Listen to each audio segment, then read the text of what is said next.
here. That's all I'm showing you. So we're a little concerned about the whole widescreen. It looks like it's just going to be Wi-Fi. Thank you very much. We have good help here. Are any of you involved in education in any way? Okay, all those who didn't raise your hands. This is Ed Summit. Ed Summit. So, the other day I heard this story I thought was kind of interesting. This guy goes into the hospital to have some surgery done on one of his legs, and they decide that they need to amputate the leg. So the nurse comes in, goes to the chart, works in the nail, marks the leg. He comes out of surgery, and they realize they cut off the wrong leg. So he goes back into surgery right away. Before he comes to, they have to take the other leg. He comes out, and he realizes what's happened, and he turns to the nurse, and when he realizes what happened, he says, "Do you have any idea who I am? I'm a very important person. I have a staff of lawyers that work with me, and I'm going to sue this hospital like you can't imagine." Takes a look around, goes back to the chart and says, "You know, sir, I don't think you have a leg to stand up." So, as nurses and as educators, we have to have certain procedures that we follow. And that makes sense in the medical world, doesn't it? You have to have procedures that you follow. The problem is sometimes when we make the translation from the medical world to the instruction world, to the learning world, we forget and we use kind of other things other than really evidence and proof. And so that's what our little discussion's about today. The big question I have for you is, what principles are you following when you're doing your training, when you're doing your education? Is it based on fad? I mean, that's what this guy's doing. How's that going? Opinion. A lot of people have opinions about the way we should do our training. And of course, there's the politics. You know, if you want to get along here, this is how we do it. And then there's also just tradition. This is the way I've always done it, and I say we keep doing it. We have a strong tradition here. At our table this morning, we were talking about high schools and their traditions and the different aims they have. And, you know, beat diggers, you know, doesn't come across really well, but no one wanted to change it because tradition.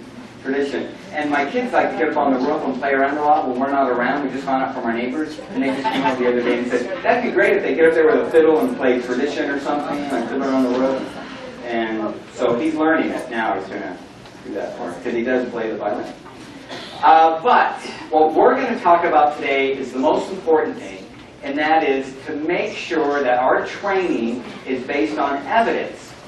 We are in this unique window of the last 10 years where all the research is coming in and saying this works in training much better. Huge gains in learning if you'll just conform and you'll do it this way. That's what's great about real evidence, about real research, about large studies, right? We know this from the medical world, if you're from that medical world, which I think you almost all are. So here we go. There's a few principles, we're talking about principles, that we need to have very clear before we move into the actual guidelines. We all want to be on the same page as we talk about this. One of those principles is that it turns out that the brain has to construct knowledge. We used to have this delivery model of education. We deliver the training, and they receive the training, and you have been trained. So it's interesting that education and learning are very different, aren't they? I'm an educator. I'm involved in education. Is there any learning going on? That's a completely different word. Our emphasis should be on learning. Is there learning going on? Not is there education going on? So this idea is that the brain is under construction. It's constantly trying to construct knowledge, and it has to go through a lot of these principles, a lot of these processes, and we have to kind of know what they are in order to be on the same sheet of music here today. So one of those is dual channel. We're going to be talking about these later. I just want to introduce them. The next one is limited capacity. I think we can all already know what limited capacity is about. And the other one is active processing. Right? So let's take a look at each one of those for a minute, okay? Dual channel, it's kind of interesting, you may have guessed this, is that we have two major channels that our brain uses for taking in information. The one channel is for our ears, auditorial, right? And the other is pictures, pictorial kind of information. We have two different channels, and we'll refer back to this, how fascinating it is when we really learn to use both channels effectively. The next one is limited capacity, right? Anyone figure out what that is? Maybe some of you are in radiology and you know what this is. Limited capacity is all about working memory. It turns out we have an extremely limited, small working memory. It's phenomenal how small it is. We'll be talking about those later. But we need to understand that principle that's out there. We'll be referring to it.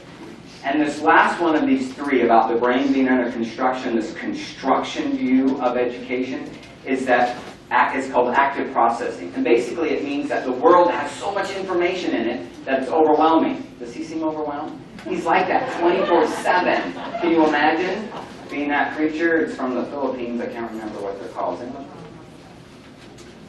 It's not a lemur anyway, it's just reading about it. Who is this guy?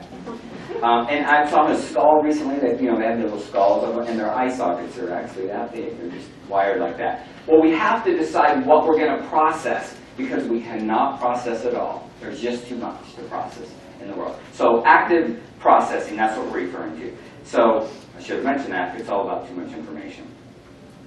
Well, that leads us now with those principles, that leads us to the big view of what's going on in the mind when we're learning. If you understand those three basic ideas, then we can construct this overall cognitive theory of learning. So this is the big cognitive theory. And the way it works is we have these two channels. See, we're already seeing our dual channels with the top and bottom rows. We have two channels of information coming into the mind. And believe it or not, we call that multimedia. I thought multimedia was much more than that. Turns out it's just, are they hearing something? Are they seeing something? That's multimedia. Well, they go into our mind in different ways. Our ears, right, obviously with words, but words can also be spoken, and they can be text, so it can come in to our eyes as well, along with the pictures. And we see that a lot. And if we had those two at the bottom, it would only be one channel. Well, that has to get into our working memory. This is that limited space we talked about. So sound comes in, and we have to create a verbal model of the sound. We don't know what the sounds are until our brain works it, creates a unique model somehow in our mind, and gets meaning out of it. Has anyone ever heard a sound and went, what in the world? What is? You kind of concentrated on it a minute, and you go, oh, I know what that is. I know what that is. That's your brain actually creating a model so that it can understand what you've heard. Well, same thing happens with images, and this happens to me a lot more often than with sound. I look at something and I go, what is that? I don't know, my brain's just wired that way. I just cannot recognize things right away. And I just kind of keep staring at it, and then it's like a game with me. I'm going to figure out what that is. Until finally, oh, that's the end of a shoe nail, and it's hanging over at the end of my desk. And it's just some weird object I just couldn't figure it out. The brain was quickly trying to make a model of it and trying to figure out what it is so that it knows what it is. Well, that's great. It's in our working memory now, but our working memory is so limited. We just have seconds to work with our learner while they have this verbal and pictorial model. It turns out that the only way information is useful to us at all is if it's in our long-term memory. Because working memory is so short, it's really useless there. We have to use that to try to create these correct models. So how do we get it into long-term memory? Well, it turns out the only way to get it in there is to hook it to prior knowledge. Have you ever tried to teach someone something to someone and they don't have very much prior knowledge and they come back as if they had learned nothing? You should come over to my folks' house and work with them on their new tablet sometime. It is fascinating that you can go back and start at 0, where the power button is. It's just nutty. And show me that email thing one more time. Go, Dad, you know what email is? Can't you attach that to the old concept of mail? No, it's just too different. He grew up in the 30s, dials, knobs, gauges, a wood lathe, a metal lathe. I mean, the guy does it all. But you change that interface on him, and it's gone. So I told my sons, look, it's not about learning, okay, with Grandpa and Grandma. It's not about learning. It's about the experience to be with them for an hour. But we don't have that luxury. We can't. We're not going to have those experiences for an hour and then go back and say, let's do it again. Right? So this is so important. We have to connect to long-term memory. Well, how do we do that? Well, So let's take a look at the active processing. I'm talking about active processing yet, have I? Active processing, selecting. What are our ears and eyes going to look at? There's a whole lot going on this page right now, and I'm not sure what I should concentrate on. Have you looked at like a fifth grader's textbook lately? With all the little pop-outs and things come, and there's a 3D holograph thing coming at you. There's little and the characters talking, and he's saying things. I just closed the book and just set it back down. I'm exhausted trying to do homework with one of my kids because of the active processing. They're not making it very easy on helping them select what's important. Active processing. Organizing, this is that whole cognitive process we'll talk about, and metacognitive skills, we'll talk about that. And then the whole thing has to be integrated. You think of your prior knowledge as a building that's being constructed, and there's lots of room on the building. Everything's not in place yet. So you can take that structure and start hanging information on. Oh, you know about such and such, or you're into facets software. Well, we're into this over here. And it's a lot like that because some people with great cognitive learning skills, they kind of know tricks how to do that. And they go, okay, so this is like that. And if I was the software engineer designing this interface, I guess I'm laying it out this way because of this. And you have all these processes that help you learn, but novices not so good at that. So, if you can believe it, we're already into our very first, never walk in front of the projector. I need to come over here. We're onto our very first guidelines. So we're going to go through 8 of these pretty quick, and these are based on empirical data, hard evidence, large, for the most part, large studies that have been done. So number 1, boy, does that seem simple? I thought I'd start with something really simple, but it gets a little deeper. Use words and graphics. Has anyone ever been exposed to that in training? This is about the light bulb, right? You figure that out for you. Oh, this is about a light bulb. And you start reading, and so the globe is made from a fine layer of glass to ensure maximum light efficiency. There's no period on the end, I know that. Just realize that. I have a lot of editors in my world. I don't do a lot of editing. I have a lot of editors. So as you read through that, you go, okay, that's kind of interesting. Where are we with our dual channel principle right now? Not so good. So let's introduce something. We introduce a light bulb while they're talking about light bulbs. Is that kind of a new concept? Well, you'll be surprised. As you read through that, something magical starts happening. Now you have a mental image already created for you. So 1, your limited working space has been freed up. You don't have to create a light bulb in your head. I've given you a light bulb. You also can reference now and start looking, oh, that must be the filament over there. And now I have a reference for what the filament looks like.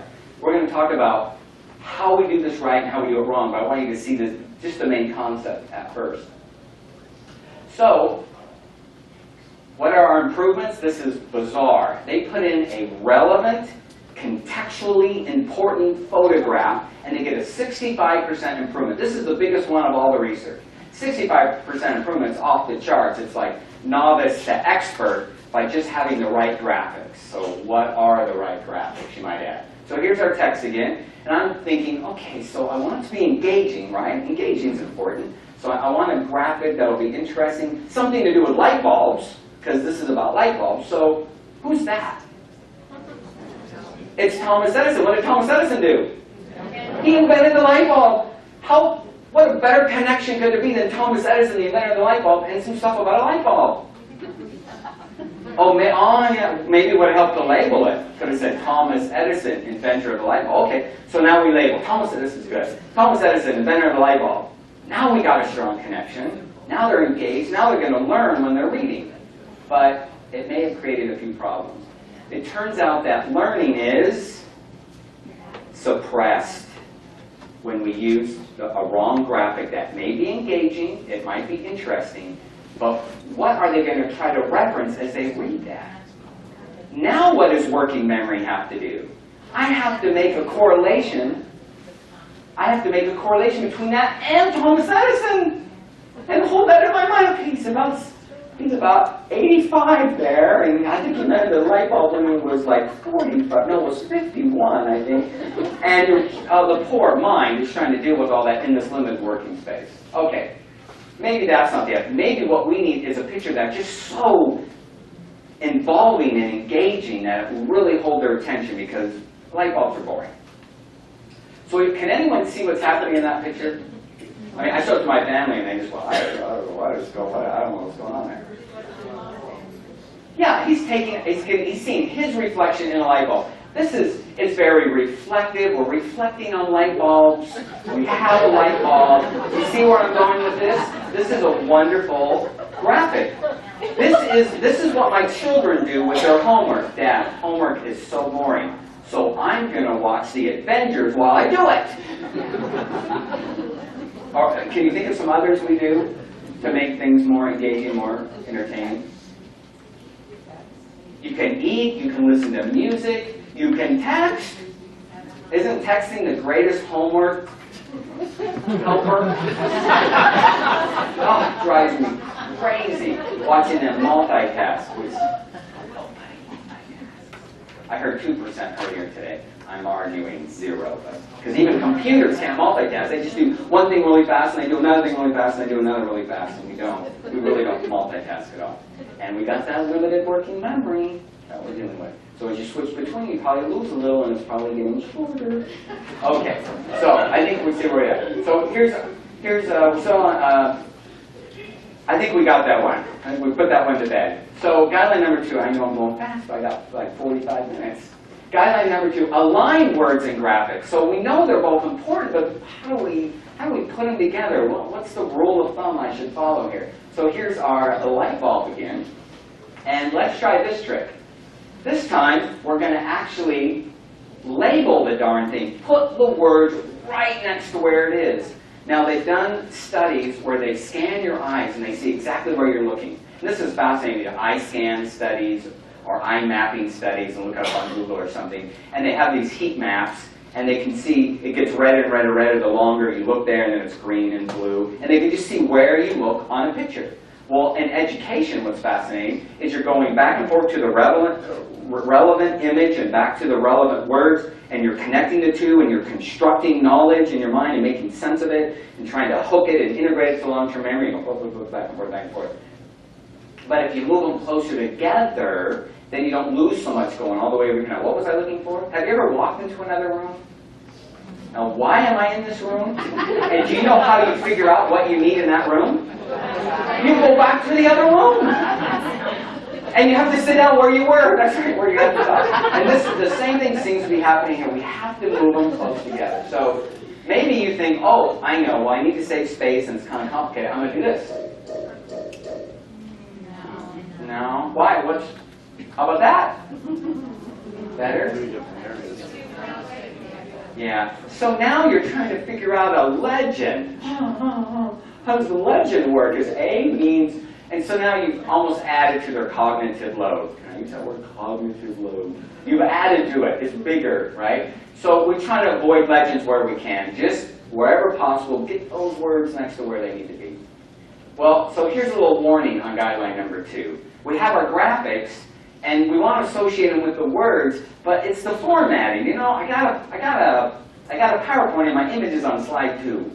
I have a PDF and I have this awesome image. It's on page 1, and then the text is on page 2. I have a scrolling window, and as you scroll down, you'll see my picture.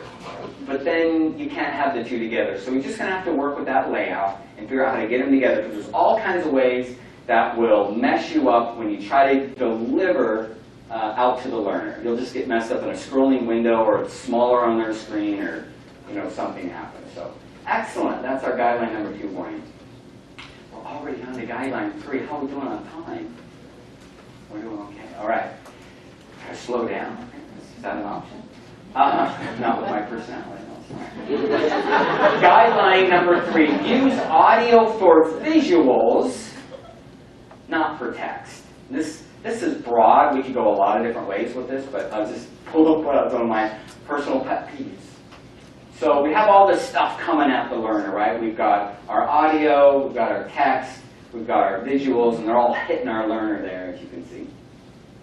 So I was trying to figure out what's the best way to kind of explain this, and I think it is just to have you experience both of these kind of extremes, and then just talk about kind of how you feel. I don't know, I'm worried. Test.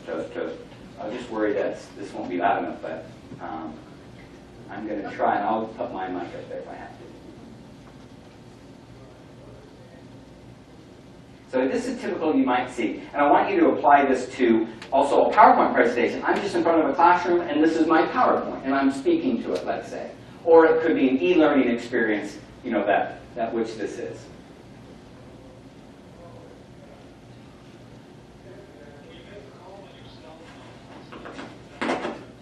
Towers.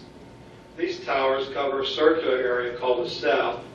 And a large region can be split into a number of cells. This allows different base stations to use the same frequencies for communication. How are we doing so far? Thousands, hundreds of thousands of volts. It's just only like a minute and a half. Will you guys just relax? The network automatically keeps track of the strength of the signal from your phone. As you move, the base station receiving the strongest signal changes. The network hands off your call from one base station to another. Okay, here we go. Hang in there. It gets better. When you make a call on your cell phone, it's linked to the telephone network via towers. These towers cover a circular area called a cell. A large region can be split into a number of cells. This allows different base stations to use the same frequencies for communication links and allows thousands or even hundreds of thousands of mobile telephone users. Everyone, blood pressure gone down a little bit? So what was going on there? Please, feedback. Oh, we just had 2 classes on feedback. Only positive. The first one is like I was trying to read it, and I was reading it faster, slower than he was, so I was getting distracted by his blah, blah, blah. I'm like, Yeah.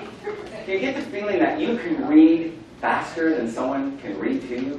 Why is that? Any guess on how much faster we can scan and figure out what's going on versus someone read it to us? Because our brains only hit the key words. Oh, uh-huh. That works if you're dyslexic, that does not work. Interesting. Okay. You would rather have them read because you can't keep up. That's right. That's right.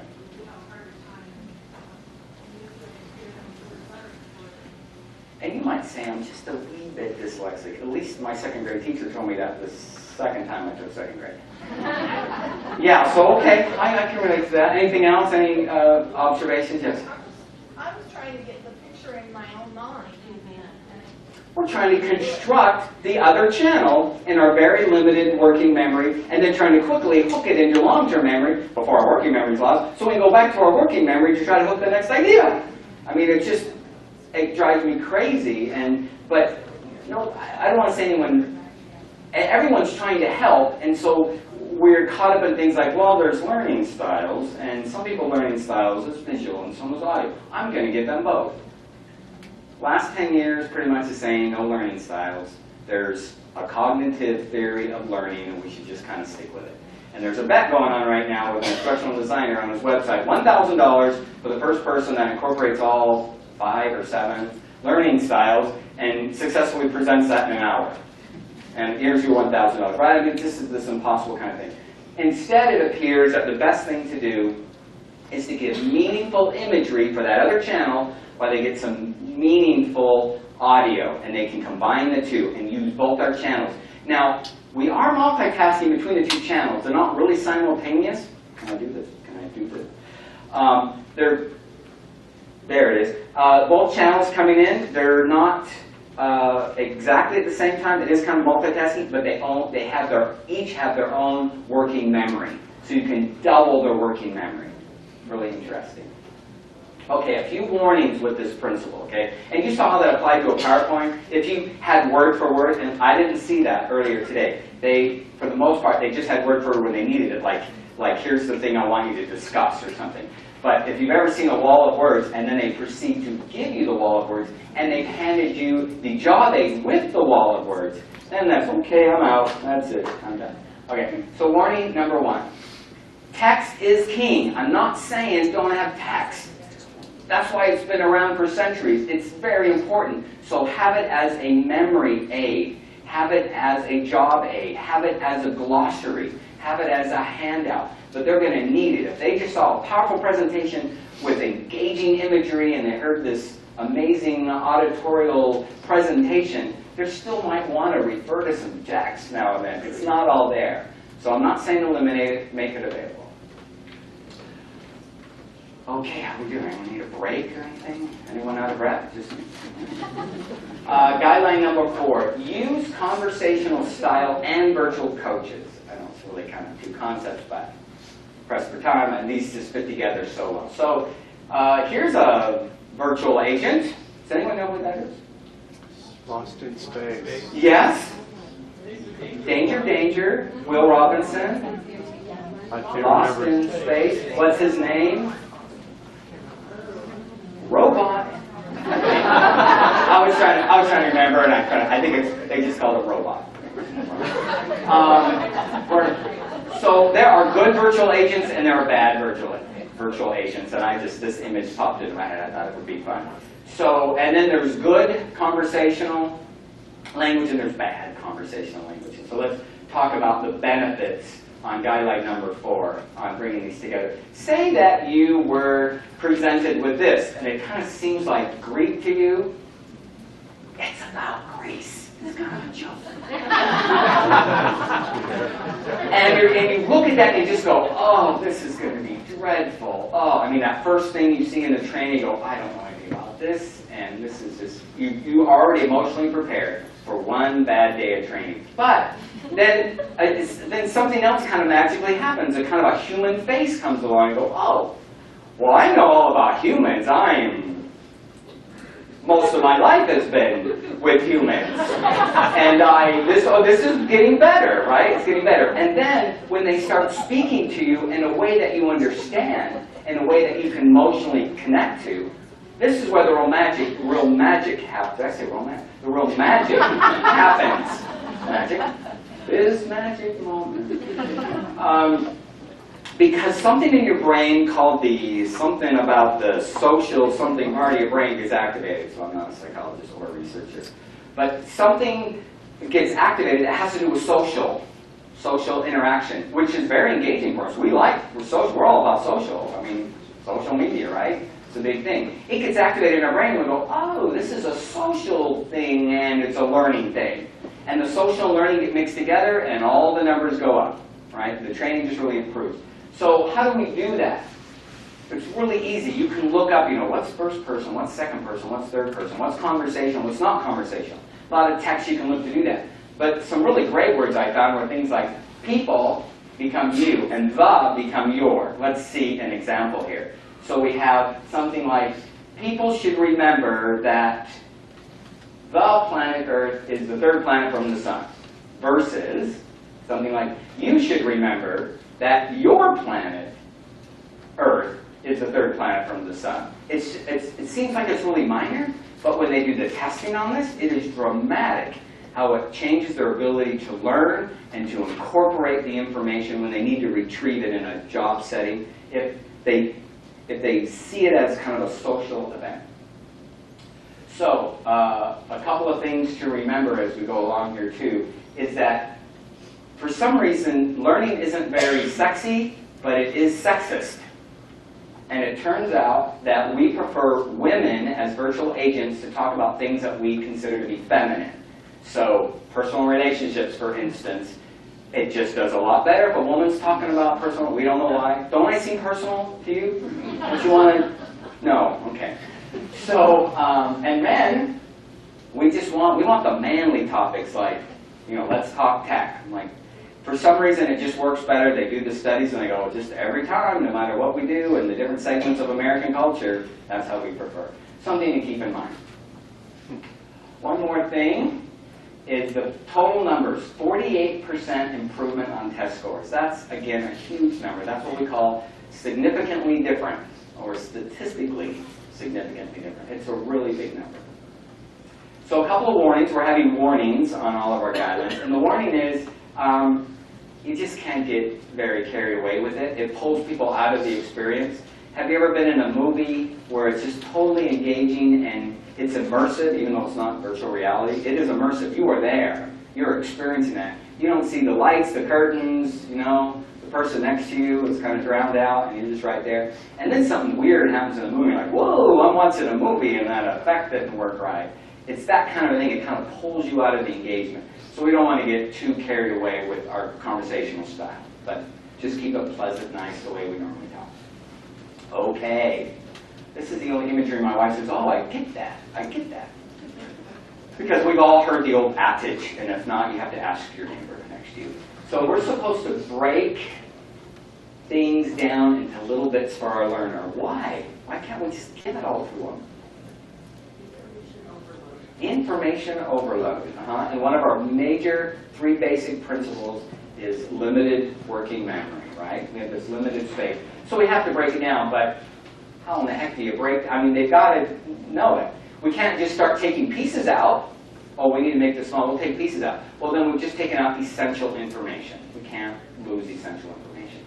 So I was just looking for like lesson plans, and I came across a lesson plan that didn't make any sense to me. It seemed really complicated. I don't know anything about continental shelves. And they had topics and they had subtopics. It's as simple as laying out in your ed plan or your layout, saying, okay, we're going to learn this, we're going to learn this. Oh, and this is a subtopic, and this is a subtopic of that subtopic. And laying it all out, and then looking at it and going, are these subtopics kind of complicated? Should they be their own topics? It's as simple as moving the indent over on your bullet points or on your numbering, right? So they all become their own topics. We just break them up for the learner. There's going to be a break. We're going to have a different lesson. But I'm not going to try to stuff those subtopics in. Well, what rule of thumb do we follow when we do that? We know we have the limited working memory, so what rule of thumb do we follow? Has anyone seen this one? 7 plus or minus 2. So how many can remember a phone number? I mean, if you just had to, it's important. He's a really cute guy, gives you his number. I mean, I can remember this. You can remember. How many can remember the phone number and the extension? That's when I go, extension, I'm programmed for 7. And it appears that most humans are programmed for 7. I wonder if that's chicken and the egg, on which do they give us 7 numbers because they realize, Joe can't seem to remember 8 numbers, we better make phone number 7. Or something like that. But it's plus or minus 2. Some aren't as good at it, and some are even better at it. They could, you could give them a few more numbers. So 7 is this really interesting number where we can look at it and say, do I have 7 main ideas that are just really complicated? That might be where you want to start breaking things. That's where research seems to point, is at about the 7. So it's an interesting idea about breaking things down when they seem kind of complicated. So I'm going to show you a little bit from this little demonstration about something that you may or may not think is a little complicated.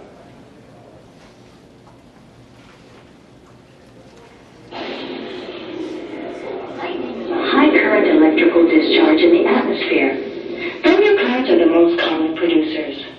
For this discharge to occur, there must be a charge separation large enough within the cloud to cause electrical breakdown in the air.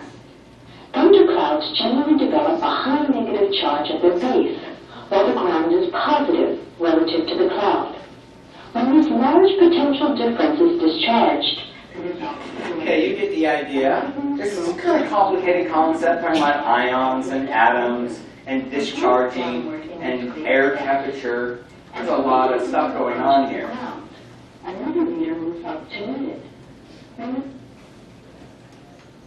So what do we do with something like that? That's a lot of information. They might be a new learner. They might be a novice to this topic. How do we deal with something like this? Well, maybe you've seen the pause button before. And so researchers said, we're going to give them a pause button, and let's see how that goes. Well, it was really interesting. It changed nothing. It didn't change anything with the expert learners, and it didn't change anything with the novice. And they think it's for different reasons. The novice learner looked at that pause button and goes, really, why would I use the pause button? They're a novice learner. They don't have the metacognitive learning skills to know how to learn, to know what works for them, to have compensating behaviors because of their limited working memory. They haven't developed any of those skills. So let's just get through it. I'm sure I'll do fine on the test. It'll come to me later, right? Our expert goes, I know something about lightning. Let's see if they know as much as I know about lightning. And so they don't want to use it either. That's kind of what their theory is on that little exit polling there. But what's really interesting is when they added the continue button, they force a stop. You have to think about it for a minute. And nothing else to push the continue button. But you're forced to stop and think for a minute. That's when the magic started happening. They had time to process, create those metacognitive activities and stick it into long-term memory, and then move on to the next little bit that can come into their limited memory. So we recommend continue button. So what happens though if you just took the whole thing and let's just take the animation just the way it stands, break it into a slideshow and just give it to them on a printed colored PDF. We'll just hand that out to them. What happens? It actually got a little better. Better than the animation, better than our multimedia. Why would this, in this case, about lighting is kind of common, why would this be even better? It's all printed out. Yes? Isn't it hard to feel like you're taking stock and about it? Yeah. Have you ever gotten so far into some training that suddenly it was important to remember something earlier in order to connect the two to make sense of it? Have you ever tried doing that in a YouTube video? No, that's not, no. What was I looking for again? It's really hard to go back to a video. So there's some interesting strategies. You could have chapter marks. Use the, it's really complicated. Maybe there's chapter marks where they can go back to these key ideas because you know where your key ideas are. And then go back and take a look at it. But when it gets complicated, it turns out, printing it out and letting them see it like that, or even a comic book, page turner where they got it a little piece at a time and they can go back. So multimedia is in the form of the way we kind of commonly think of multimedia, like animation or video, isn't necessarily always better, surprisingly. It's that limited memory that we all have. Very good. What could I find on that? All I could find was this great quote from Mayer. He's a wonderful researcher. He has some great books out. And he just had this quote that said, just pretty much every time we segment it, it gets better. Just break it down, and it's almost always better. I don't find any clever actual statistics. And at some point, I do need to know. We get out at 11:30? 11:20. Okay, 11:20 it is, no matter what we go. Does anyone follow memes at all? It's a meme crowd. Do you know what meme this is? My kids are like, they don't know memes, Dad. They don't know memes. So this is Success Baby. Success, I did it. And this is about pre-training on key concepts and how important that is. So he just saying, I flunked the pre-test, but I graduated from daycare anyway. Success. So he has some great ones like, was watching the wrong screen on Mario Kart, won the game anyways. So it's got all these great they're memes. If you know what memes are, M-E-M-E, look them up, and there's a whole other world out there, memes. So pre-train on key concepts. What do we mean by pre-train? Has anyone had a pre-test? That's pre-training. What did you learn in a pre-test that would then help you learn later? Things you didn't know. And maybe you start paying attention. What is that word? And now you start already thinking about what those words are, aren't you? So pre-tests are actually kind of designed to maybe let someone know what you don't know, but it can also help your learner, but it needs to be done the right way. So that's what we're going to talk about. Here's an idea, for instance. I saw this, I thought, oh, that looks like a nice little interface. So it's not really too complicated, but for instance, you could have a little mini lesson on say, the interface that you're going to use moving forward. Here's the book. Here's how the book's laid out. Here's how you use the job aids that are in here. Here's all our key terms and what they all mean, because they're going to be totally overloaded. If you get into a lecture about Medicare and using all these terms they don't know, you're just trying to get them to understand Medicare, but they're trying to understand all the terms. What's ACA again? They're just trying to understand that. So it's kind of like breaking it apart, isn't it? But this pre-training concept is extremely valuable. Have a lesson on whatever you think might help them later. Give it to them as its own little lesson. And they'll be considered pre-training. And what do we find out? Pre-trained version almost always over the no pre-trained version. And it was considered significant, statistically significant. Okay, number 7, use worked examples. Has anyone ever seen that in a textbook and the examples already work for you? Versus, has anyone ever had, here's some example exercises to get you ready for the test? I don't know calculus. This doesn't seem to be helping me for the calculus test, right? You're looking at, and that's all I need is another test before my test, right? So there's a difference between a work example and just a regular example. So we'll keep it really simple, but I thought by using this little brain puzzler here, and you're looking at this for the first time, and you're like, I have no idea what that even means. Well, each one of these represent a common phrase. Some of you are already starting to work it out because you have those meta-cognitive skills that you already know how to work it out. But, as the guru, I am going to not only show you how it's done, I'm going to show you how I'm thinking to get it done. So using worked examples allows you to borrow a guru's mind. It allows you to give the guru's mind to the novice learner, because they get to see how an expert solves a problem and what they're thinking about, the questions they ask themselves. They're learning all the skills, how to solve these problems. So we use these pre-worked examples. So this will be a pre-worked example for you. I'm going to say this first one of the easier ones, well, yeah, it's pretty easy, unless you know what you're doing. And it's a common phrase, and I say, okay, I got 3 steps. Well, I got this 1 step, and I got these 2 that are like backwards. And so I've got 1 step, and I got 2 backwards. 1 step forwards, going forward, 2 steps backwards, okay? So you're seeing how I think, and you see the problem worked out. And then you move on to the next one. Okay, I got 2 ors, and I got a not symbol, because it's not anything. And so 2 is like, what else can I say for 2? Double, double or nothing. All right. So I'm going to start giving it off to you guys now because I'm building your confidence. So, peppermint twist.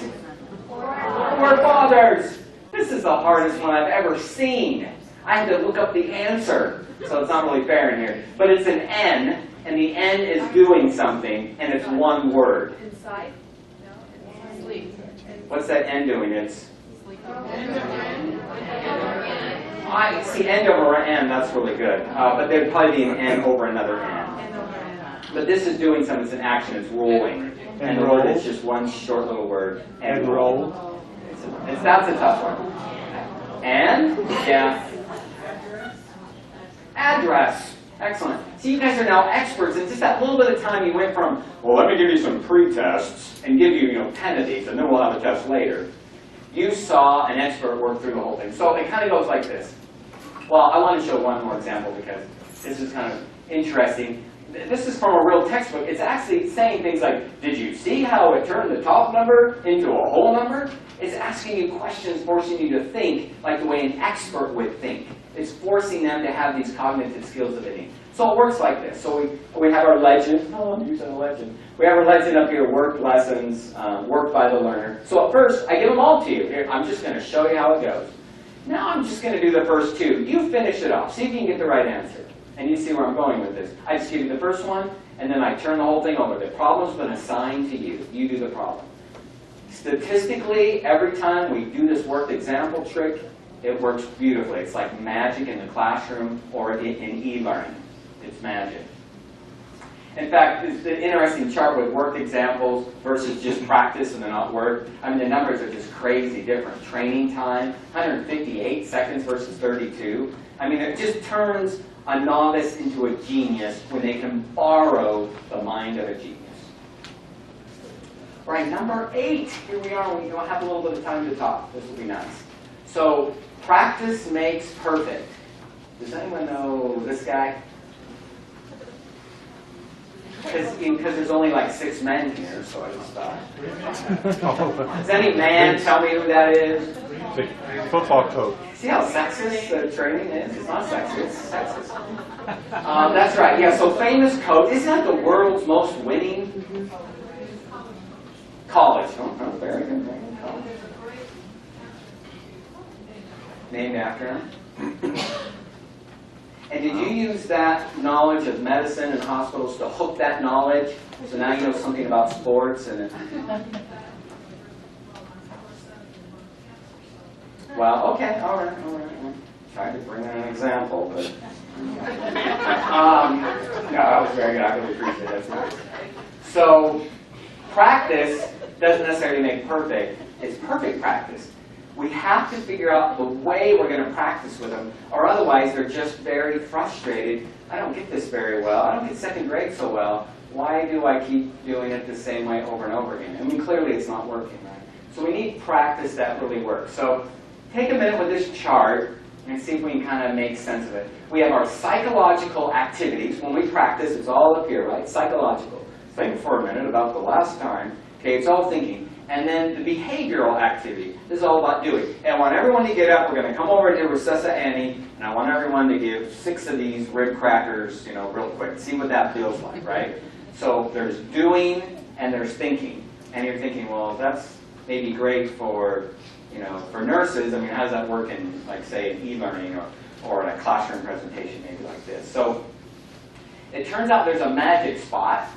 And the magic spot is up here where psychological activity is high. They're really thinking about it. This is kind of interesting. And I do have to think. I have to engage. I can't just say, oh, yeah, whatever. Standard answer, right? Standard answer.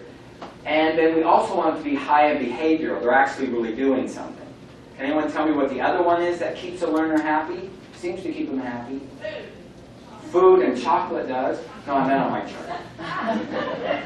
Are you thinking about lunch right now instead of me finishing up my class? Is that where we're going? Right, so physical activity, if you can just keep them mentally engaged, you're halfway there. You're doing pretty well. They're actually happy if you can keep them mentally engaged. Let's see, what's this one like? So high on behavior, you're doing it, but psychologically they're not engaging. Can you give an example of what we call that? This is this drudgery. This is the monotonous, right? I'm doing it, but it's really painful. And that really messes with the brain. The research that's done on that, the way it turns people off, it even makes them, they even have a conflict in their mind that it kind of affects them psychologically. It's really, you know, they've done studies where they give students, they pay them a lot of money, like $50, but for like 3 hours they just have to hit this one key, the same key every time they see a dot appear on the screen. Right? And they get a lot of money, and they say, hey, you want to do that again? It's $50. Oh, yeah, I do. I do want to do it again. Because, you know, that was a wise decision that I made doing that. And but I got this thing. So, and they won't do it. They won't do it again. But yet they say that. Like, they'll even tell their friends, oh, yeah, it was awesome.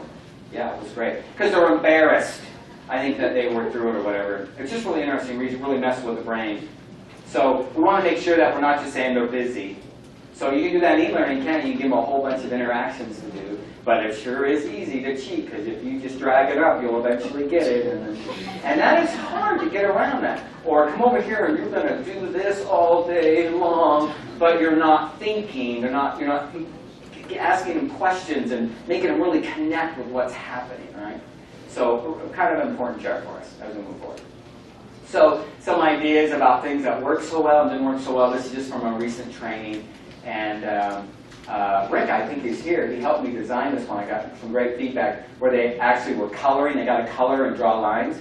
And people got really creative. I was looking on the shoulder or something, and they would draw like a whole person before they connected. Because they're looking for, because it was just so much fun. They're used to page turners. I can draw. There's Rick right there, back there. I was just talking about him. Thanks for standing up, Rick. No, he's actually sitting down right now. He's that tall. So over here we had one where we actually see someone in their cube and they had to decide, do I take cover, hold on, or evacuate? And they would actually, go to the, they would evacuate, or they would hold on, or they would take cover. And you could actually see it, happening. And this little guy, you dragged him to the right exit. He would, right after this instruction, he shrinks down to a little cartoon, and then you drag him. And if you get out of the boundaries, or you drag him to the wrong spot, he's going, ouch, ouch. Cartoon, and he's making noises. And so people are trying to drag him carefully, get him to the right exit. We're just trying to, can we make them think a little bit, can we get them to move while they're thinking? And then this is, you've seen these, with drag and drop, where you kind of fill in the blanks. And then it might make you actually read the dang sentence to figure out the word that goes. Or you can keep trying, until you get them all. So it's tricky, but we want to engage the mind and the body there. What did we get back from that? Well, statistically, significantly different, and every time. Did I have a little thing over that? Yeah. So interactive versus non-interactive, what that's all about. If you can make it interactive, because they're going to be thinking anyways, a little bit. But if you can think about, can I make it interactive? Okay, now can I make the psychological maybe a little better as well? But sometimes it's just a matter of saying, can I make it interactive a little bit? The last 2 classes in this room I was here were just wonderful. They kept stopping. They break up. Hey, you guys talk together, you talk about this. And that's a type of interaction, right? Even asking good questions is an interaction. Okay, everybody stop and ask yourself this question. And then tell that to your neighbor. That's an interaction. They're actually doing something. So we got to break it up. So this other concept is really interesting, mirror the job. And you can go several different ways with the research on this. I'm going to kind of just take one angle. When I said this to my wife, mirror the job, she goes, oh, that's so true. She's an aide at a school. And she goes, you got to show them how to come into work and just in the classroom, show them how to sit down. They just don't get it unless you mirror it for them. Well, this is a slightly different kind of mirroring. So let me look at these just 2 examples, one you've kind of already seen. What are the subtle ways that we're trying to mirror their work environment? Some are so subtle. So this one's pretty obvious, right? That is a 2 at Select Health. That's what they look. We took all the clutter away. But how is this trying to mirror our work environment? It's really subtle. Sort of like the cubicle. Yeah. Look at D over here. That is Select Health carpet. And that's a Select Health whatever, and that's a Select Health wall color. And we just click, click, click, and bring it into PowerPoint. You can just, angle that and bring in this graphic here. And if you need more carpet in front, then you just move this thing up, and it looks like you got more carpet. Anyway, it's really cool. You just kind of play around with this and kind of make it a little 3D. And subconsciously, this is what's really interesting. If you mirror the work environment while they're encoding into long-term memory, when they're integrating it into long-term memory, and now they're at that same environment, they're at work, and they need to recall the information, it seems to come out a lot better because it got ingrained, it got integrated in that environment. So it's like trying to, it's easier to remember some things when you're in the right environment, to remember that. Oh, just being here kind of reminds me about that time that I was here last time, and I was here last time. And it kind of reminds me of that, but when I'm not in this environment, I don't remember. Well, we create those environments by trying to do everything we can. Sometimes just blank white could be improved with maybe some other kind of environment when we're teaching it. It's something to think about. It's interesting how the research is showing to try to bring the environment in and how that all goes from there. Okay, so the other thing I wanted to talk about is feedback. So you get practice, and practice has to have feedback on the practice or it's mindless, right? We talked a lot about feedback in this room earlier, about communication. So when you get feedback, you can have what's called corrective feedback, and you can have explanatory feedback. Does that make sense? Corrective feedback would be, yeah, thank you, wrong. Yes, yes, no, right? And so it's good to know they got it right or wrong, but adult learners are so susceptible to learning when they're about to find out whether they got it right or wrong. In fact, it turns out adult learners are more susceptible to learning when they got it wrong. We're so paranoid about getting it wrong that they can show that you can give them a test where they'll get it all wrong and you tell them what the right answers are, and they'll remember better than if you gave them a test where they kind of got, they kind of figured out they got the right answer. All kinds of stuff. It's social learning. It's about being paranoid and having anxiety and all these kind of things that actually can work to our advantage, that we can learn from our mistakes. So don't be afraid of the negative. What a great time to say, in a classroom or a PowerPoint or in eLearning, and say, hey, you got that wrong, but let me explain to you why. And they'll be more receptive to learning when you do that. So transfer tests, they do these transfer tests and say, okay, based on what you learn, let's see if that knowledge can transfer to that test. And again, we see this explanatory feedback is much higher than just our corrective feedback. So one more thing on practice makes perfect, and that's where and when do we give this practice? Can we front load? Okay, let's have a lot of practice and let's go for it. Can we back load at the end? Okay, we're all done. Now let's do some practice on it to reinforce what you've learned. Or do we spread it out?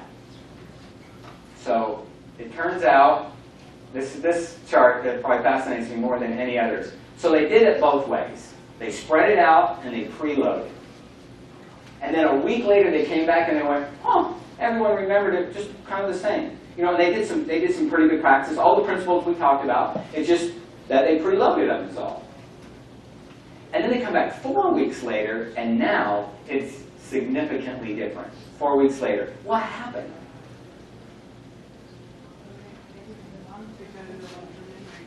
Yeah, somehow it went into a better place, a longer-term, long-term memory. And it's just really interesting. I'm trying to figure this one out. They're still kind of scratching their heads a little about it as I read the research on it. But it definitely 4 weeks later, we still want them to know. That's important to us, right? So we did it. So I could ask you to just try to remember everything. But I do have these lovely job aids and that someone designed for me. So if you ever have a chance to hire a graphic designer who just works next to you, and he's in your department, I would highly recommend it. So Shane Krebs did this for me. I gave him this awful kind of bullet pointed thing. He turned it into that. So cognitive learning theories on here, as well as some little cheat sheet for all the things we talked about. I wasn't sure how big the room was, so I think there's like 80 of these that are available if you're interested. Also, my name's on there if you want to use the PowerPoint for something, to get something across. You can email me and I'll get you that PowerPoint. Thank you very much.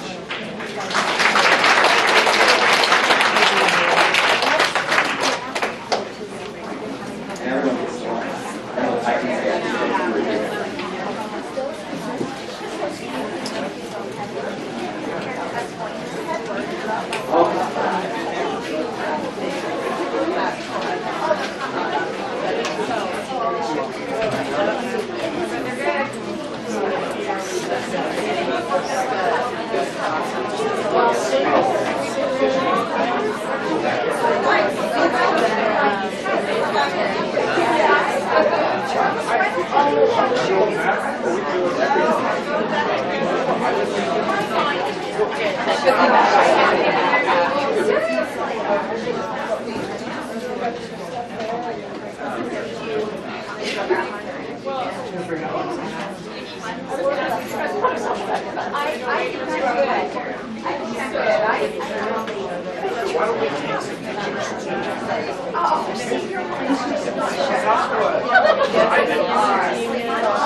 I was contemplating this for a long time. I didn't know exactly how that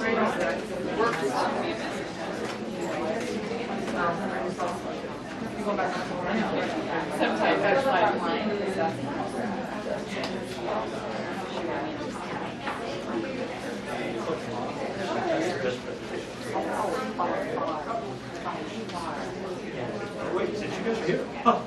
Wait, there's more. Speaking of presentations, okay, here is the.